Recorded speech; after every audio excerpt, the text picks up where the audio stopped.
Welcome to today's video, where we're exploring a critical yet often overlooked aspect of modern dentistry, which could fundamentally change how we think about implant safety.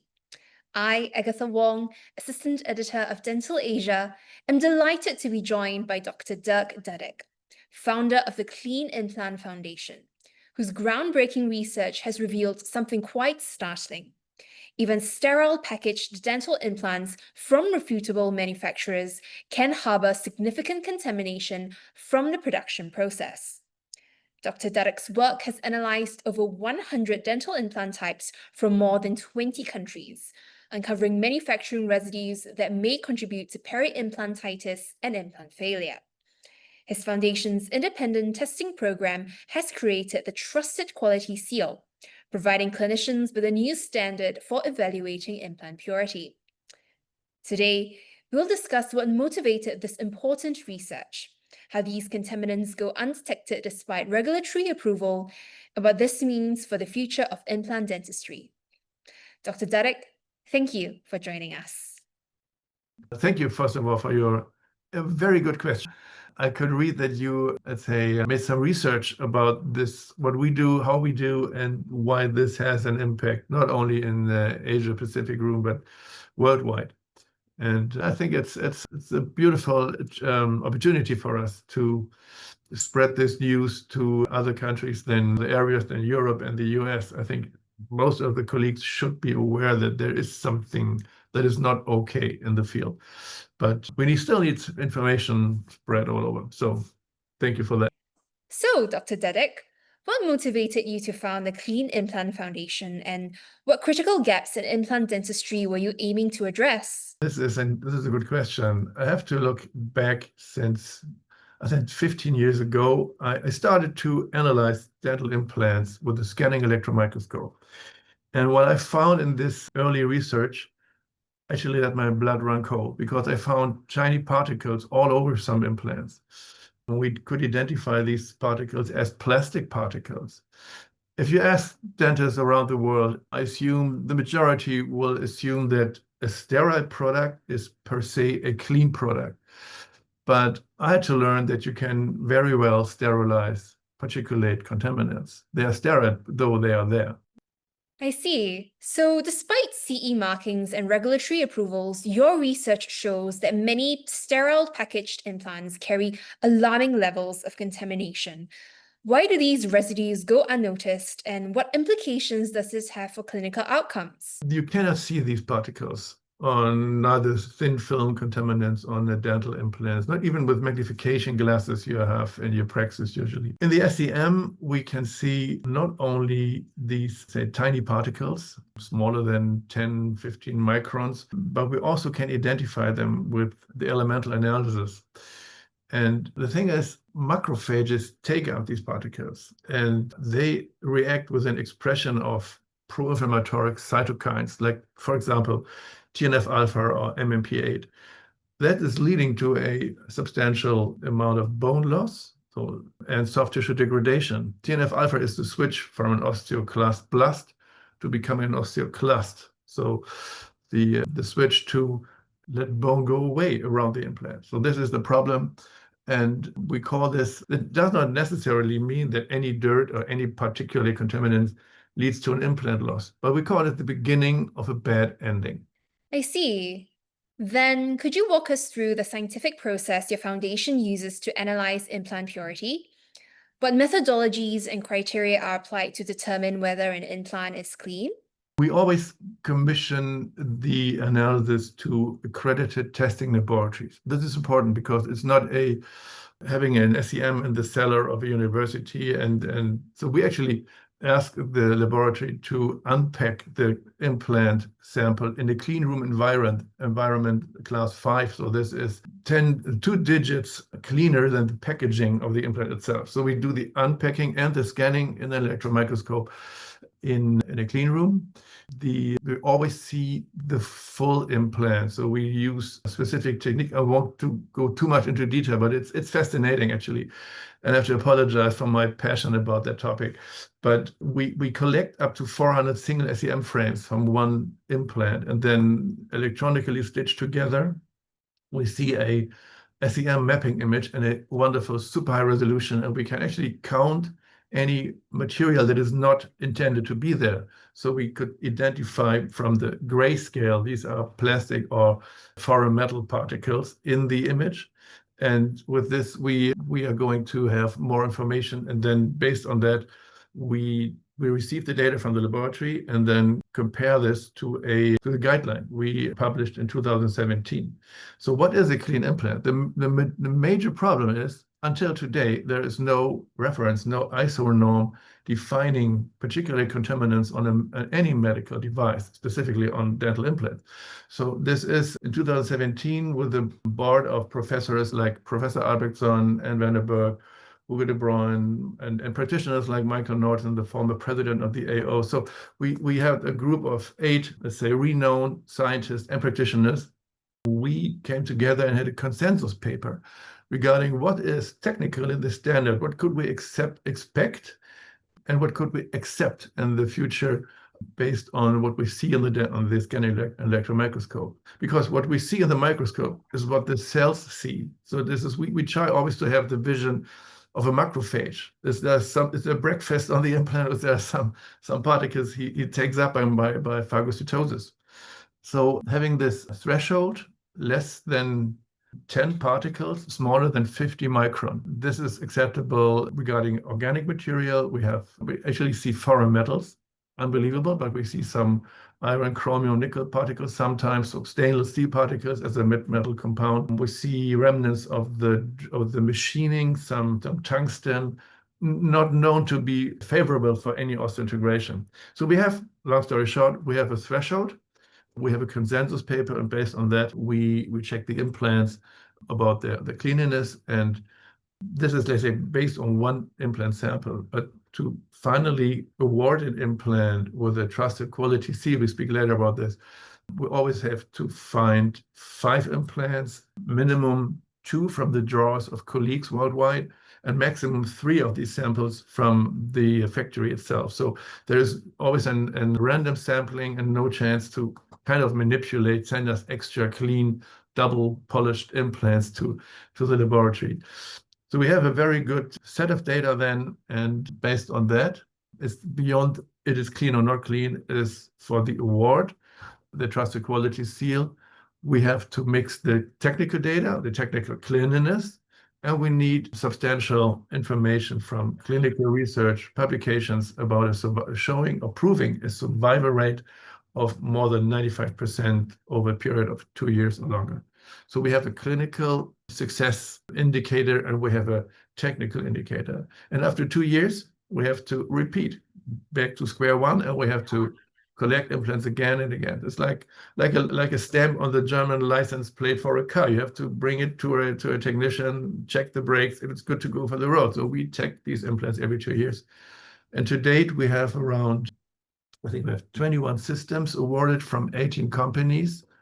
4 systems are currently in the peer review. So I spoke about independent, unbiased research is not my decision. So no one for no money in the world can actually buy this quality seal. It's always the testing, and after everything is finalized, there's a peer review of 2 professors from the board with these 2 signatures. And then only for 2 years, it's valid to go and to call the implant system a trusted quality system, certified by CleanImplant. Sorry for the long answer.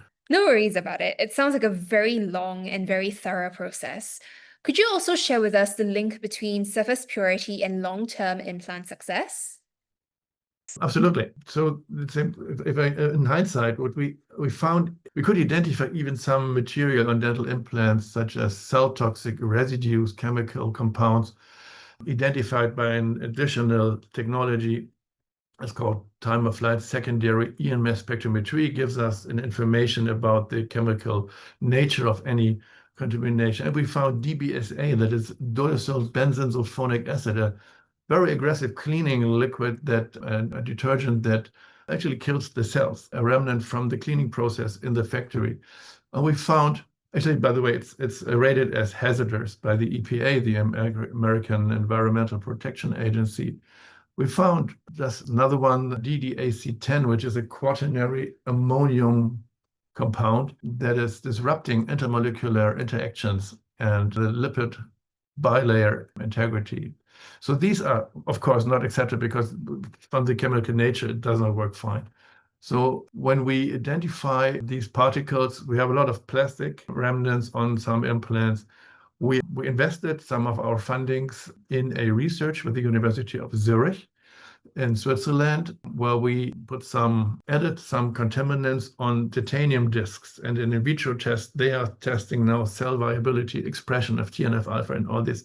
So we know that the study is currently underway, but we know already that, let's say, long story short, cells don't like plastic. So we see a very good intermediate result that we are on the right track. Finding, let's say, the smoking gun that any contaminant to whichever amount has a biologic reaction. It's just like biology is not like a switch.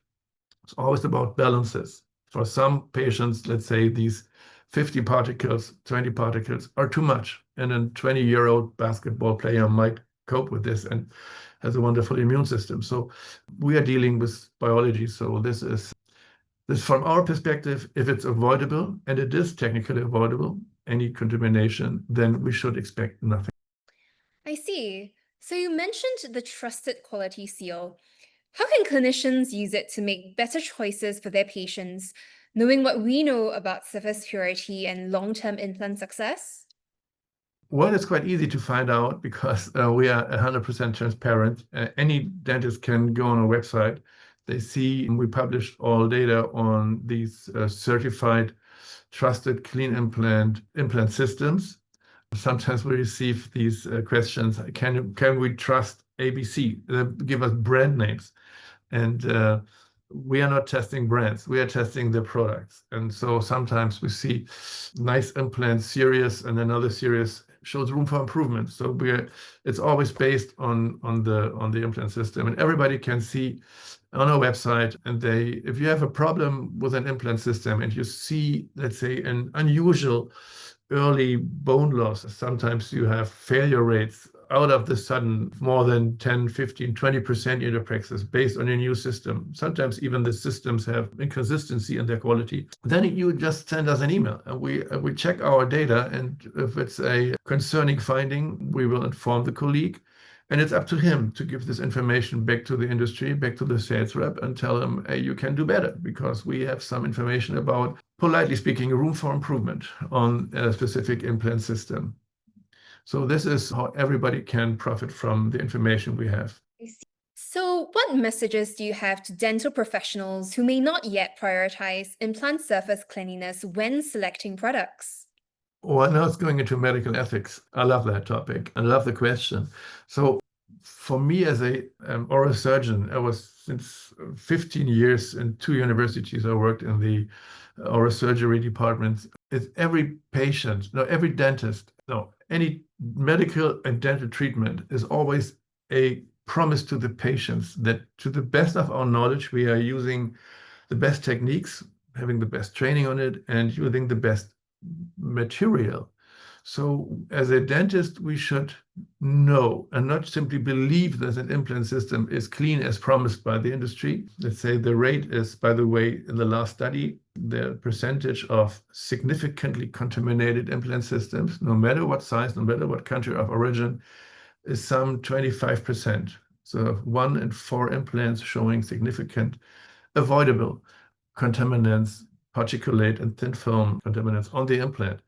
So if a dentist should know that his implant system is as clean as technically possible and not simply just believe everything he sees in high glossy papers and high glossy information prospects. And he should not make his decision on a dental implant system based on the price or an extra benefit like an iPad on top or so. It's just we are dealing with patients, and we owe this to our patients to have knowledge about the products we use. I see. Then, beyond product selection, how can dentists actively contribute to promoting cleaner, safer implantology, both in practice and within the wider dental community? Everybody can support this nonprofit initiative that is, by the way, constantly under attack by some companies who simply deny the fact that they have, let's say, not perfect products. Every dentist in the world can follow us on social media. We love to get in contact with them. We are happy for a like or so. And by the way, this is a live number. We have to date nearly 190,000 followers. That is more than some of the market leading companies have. So this gives us the information that dentists want to know more about their products. And we know that, and I'm convinced that this level of, let's say, not perfect implants, these 25%, there's 1 in 4 implants showing room for improvement. This is something we should never accept down there. And again, the dentist has to know, not simply believe, that his product is beautiful and clean. I see. Then, moving forward, what are the CleanImplant Foundation's future research priorities, and how do you envision evolving the conversation around quality assurance in implant dentistry? October last year, we recognized that the FDA, the American regulatory authorities, finally recognized or is focusing now on this particulate contaminants. There's a new guidance published regarding the cleanliness of dental implants, and they're actually demanding more or less recommending, actually, that is the right word, it's a recommendation, to use the same technical analysis we do since a decade now at the CleanImplant project. And having seen that, we see that there is an awareness in the market, not only by practitioners, by these numbers of nearly 200,000 colleagues, but we see the interest from the production side, from dental suppliers of dental implants, that they address us directly, even before they have a new type of implant, check them before it's going to go to the market. So we see that there is beautiful development in having more safety on this level. And in the end, a cleaner implant is more safety to every patient. And we are convinced that this level of contamination, I started the sentence a time ago, is the most underrated factor for this high incidence of periimplantitis worldwide. So I would expect that the cleaner the implants are on the market, the less early periimplantitis cases we will see in the market. And it's any periimplantitis case is just, it's not only work for the dentist, it's a mess. It's a patient who is not satisfied any longer, and you have to deal with this problem. So if the contamination of a dental implant is one of the keys to a safer and healthier implantology, I would be happy that this is a lasting impact of our project. Dr. Dedek, thank you for sharing such valuable insights about implant surface contamination and the vital work of the CleanImplant Foundation. Your research clearly demonstrates that regulatory approval alone isn't sufficient to guarantee implant purity, and that independent quality assessment plays the crucial role in advancing patient safety. For our viewers, the key takeaways are clear. Surface cleanliness isn't just a manufacturing detail. It's a fundamental factor in long-term implant success. The Trusted Quality Seal provides clinicians with an evidence-based tool for making more informed product choices, whilst the Foundation's ongoing research continues to raise standards across the industry. We encourage dental professionals to consider implant surface purity as a primary criterion when selecting products, and to stay engaged with the evolving conversation around quality assurance in implantology. The CleanImplant Foundation's website offers comprehensive resources for those wanting to dive deeper into this critical aspect of dental care. Thank you for watching, and we look forward to seeing how this important work continues to shape the future of implant dentistry.